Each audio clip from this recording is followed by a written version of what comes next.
Hey, what's up gentlemen and ladies? Happy Mother's Day to Indonesia. So a lot of stuff has been happening these past couple weeks, and I was originally waiting to make this video until after the Final Fantasy VII Remake Jump Festa trailer, but they ended up not really showing anything worthwhile from the FF7 Remake at Jump Festa, so now you get a bunch of late news, yay! So first up we got some Kingdom Hearts news. Now, as I'm sure all of you know by now, the newest Kingdom Hearts 3 Remind trailer was accidentally leaked ahead of time and everyone had already seen it, but the trailer was officially shown off by Square Enix at the Sony State of Play about a week or so ago. They also revealed how on the next free update for the game, patch 1.07, we will be getting a few different things including story updates, new abilities, new keyblades, and expanded sharing features, whatever that means. We did also get official confirmation that Remind is in fact releasing on January 23rd alongside some of the new character renders which look oh so good, especially the Final Fantasy characters, and this was paired alongside the news that the DLC will cost $30.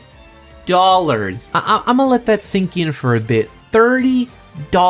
The Final Fantasy XV expansion pass didn't even cost $30, and it included a whole 3 DLC episodes. What the hell, Square Enix? Now, you might be saying to yourself, hey Dean, isn't January 23rd also the day that the Final Fantasy Crystal Chronicles remaster is coming out? To which I would say, yes, this is true, and Square Enix would be pretty dumb for releasing both at the same time if it weren't for the fact that sadly, the Crystal Chronicles remaster did get delayed. I can't really say that I'm too surprised with this news, to be honest. We hadn't really seen much from this game, and even though I guess I assumed that they could just be showing it off less because it's a smaller property, it turns out that no, the game was just not finished yet. It ended up getting delayed all the way to summer of next year, so we're looking at potentially up to as late as an August release date for this game now, so let's hope that it turns out good though. Moving on to the Game Awards this year, I'm sure that you all already saw the short little FF7 Remake trailer that we got from there, but before we get to FF7, there was also one other thing worth talking about that happened at that event. Bravely Default 2 was confirmed to be coming to the Nintendo Switch, which like,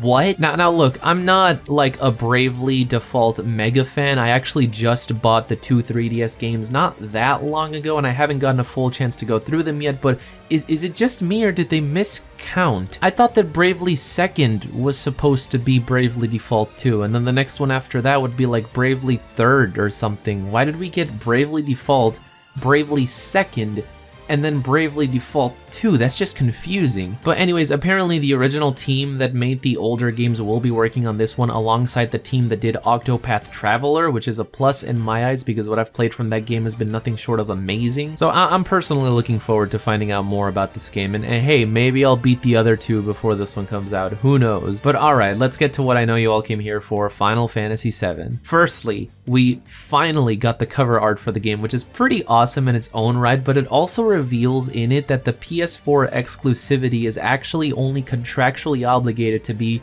1 year long. Now, we've pretty much known that the FF7 Remake would be a timed exclusive for a long time, pretty much since it was announced and the trailer said it played first on PS4, not something like exclusively on PS4, but this is just more evidence to that fact. Now, it's worth pointing out that just because the contract is for 1 year, that does not mean that on the exact day of March 3rd, 2021, the game will be releasing on Xbox and PC and Switch or whatever. You know, like the newest Dissidia game, for example, was also under contract to be exclusive to Japanese arcades for 1 year, but it didn't end up getting a console port for over 2 years after it originally released in arcade. Now, I'm not saying that the FF7 Remake will take 2+ years to release on other platforms, if it even will at all, but I'm just saying to not take this as full-on confirmation just yet. Square Enix kinda likes to take their time with these sort of things. And speaking of, in a recent official Square Enix blog post, Nomura had quite a few things to say regarding the remake. He firstly tried to calm people's fears on the length of the game and amount of content, talking about how he actually had to ask the devs to lighten up a little bit because they wanted to include too much. This is backed up by the fact that the game will come shipped on 2 Blu-ray discs instead of just 1. Even just in this Midgar segment alone, aspects that we might remember, like the final boss against the motor, might not necessarily be the exact same in the remake. There will be more bosses, more scenarios, etc. He also talked about how the team has indeed already began working on part 2 of the FF7 Remake series. Now,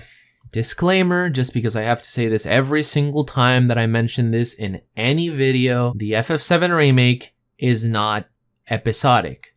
The FF7 Remake is not episodic. The FF7 Remake is not episodic. The FF7 Remake is not episodic. Now that we got that out of the way, yes, the team has officially began working on the second full game as a part of this FF7 Remake series of full games. Now, this first part took them about 4.5 years to make from announcement to release. However, Nomura was also busy with Kingdom Hearts 3 for much of those 4.5 years, which did nothing but distract him from this project, so hopefully the next game should take less time to complete. There is also the fact that they pretty much already have a lot of the models and assets that they're going to use, as well as the overall game systems already in place that they could just reuse or tweak for future installments, which should save a lot of time. Not to mention all the time that they lost because of the whole CyberConnect 2 incident. I would say that at the latest we can probably expect the second game in the FF7 Remake fall 2022. But I guess we'll see what ends up happening with that. In the interview, Nomura also talked about how they will in fact be adding new minor, keyword minor, characters into the game, such as this dude named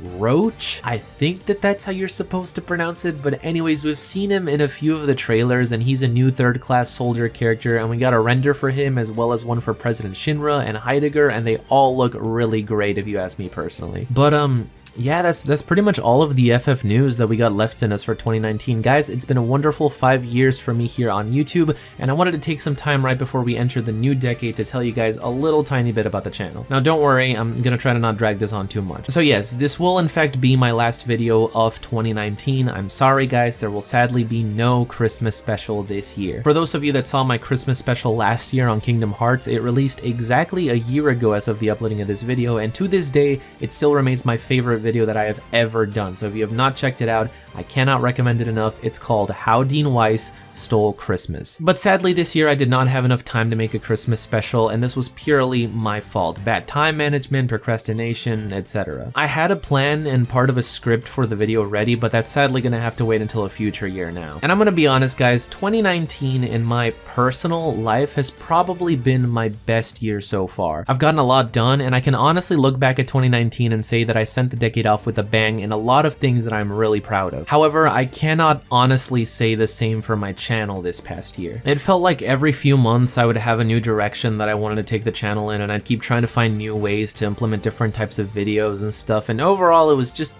a mess, to be honest. I made a lot of promises, said that I'd make different types of videos, said that things would change, and then I would try things out for a bit and then change my mind. And the saddest part is that only a few years back, like in 2015, 2016, I didn't even have to struggle with these things, and I would be having the most fun making videos. And I really miss that. I want to go back to that. So in 2020, the only thing that I'm promising is a bigger focus on videos. I'm not going to say that I'm going to post more videos or less videos. I'm not going to say that I'm going to have a bunch of smaller projects or bigger long-term projects. I'm not gonna promise more of this type of video or more of that type of video, because frankly, I don't know myself. But what I can promise is going back to making YouTube a bigger part of my life and focusing more on it, whatever that means. That being said, at this point guys, I'm open for suggestions. I really enjoyed doing these smaller news recap videos these past couple weeks, and I also really like doing the whole like meme review videos that I tried earlier in the year during the live streams. I loved the skit videos that were more jokey, like the Aqua one for example, as well as obviously the video essays that were more informative. I did a bunch of those last year. And of course,